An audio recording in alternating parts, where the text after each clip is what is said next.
আজকের এই প্রোগ্রামে আমাদের দুটি এজেন্ডা। একটা আমাদের খুনি হাসিনার যে রেকর্ড কথা ফাঁস হয়েছে, বিবিসি ফাঁস করেছে 100% অথেন্টিক, আমরা তার বিচার দাবি করি এবং তার সাথে যারা উৎসাহিত করেছে আমাদের ঢাকা বিশ্ববিদ্যালয়ের কিছু শিক্ষক, সেই শিক্ষকরাকে তারা তাদেরকে ব্রাঞ্চ চেক দিয়েছে এই দেশের গভর্নমেন্টকে আপনারা গুলি চালান।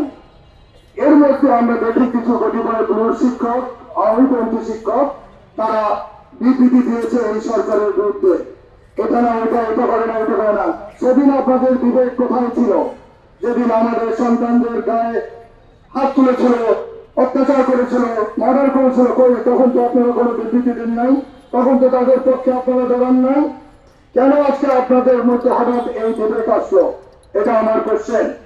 আমি যারা সহায়তা করেছে ঢাকা বিশ্ববিদ্যালয়ের শিক্ষকরা, পরিষ্কারভাবে তাদের বিচার দাবি করছি। এখানে কোনো হাইড অ্যান্ড সিক নাই।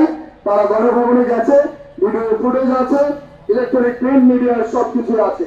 সেগুলোর বেসিসে আমি আমার প্রশাসনকে এবং আমাদের বাংলাদেশ সরকার স্বরাষ্ট্র মন্ত্রণালয়কে আমি জোর দাবি জানাচ্ছি এদের বিচার করার জন্য। আমি কথা বাড়াবো না, সবার বক্তব্য সবকিছু চলে এসেছে। আমাদের একটাই আজকের এজেন্ডা, খুনি হাসিনার বিচার এবং তার সহযোগী ঢাকা বিশ্ববিদ্যালয়ের শিক্ষকদের আমি বিচার দাবি করছি এবং আমরা সবাই ইউনাইটেড থাকবো দেশের স্বার্থে। সবাইকে এক থাকতে হবে। এই মুহূর্তে তারা ফ্যাসিস্টরা দেশের বাইরে থেকে দেশে বিশৃঙ্খলা করার সৃষ্টি করতেছে, আপনারা দেখছেন। আমরা অত্যন্ত চিন্তিত, অত্যন্ত উদ্বিগ্ন। দেশে যে কোনো রকমের যে কোনো দুর্ঘটনা ঘটানোর চেষ্টা করতেছে। আমি সবাইকে আহ্বান জানাবো, সবাইকে ফ্যাসিস্ট বিরোধী ঐক্যবদ্ধ হয়ে সবাই যেন আমরা একসাথে কাজ করতে পারি, চলতে পারি এবং এই ফ্যাসিস্টদের চিরতরে দমন করতে পারি।